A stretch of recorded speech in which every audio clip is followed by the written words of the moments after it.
Easily 1 trillion pesos of our taxpayers' money in the Philippines. Easily 1 trillion pesos goes to the pockets of our corrupt politicians. Whether you work in the private sector, here or abroad, in the public sector, DPWH, LGU, wherever, very quickly we will start seeing the realities and the problems,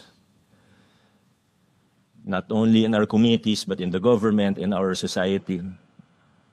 Pag pumunta po kayo sa gobyerno, makikita niyo kagad yung kalakaran, kung gaano kalaki yung mga kickbackan na tinatawag na ang Standard Operating Procedure o SOP.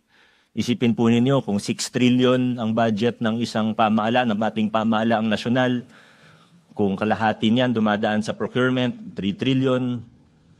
Sabihin na lang natin na ano bang 10% ng 3 trillion, 300 billion. Tama ba?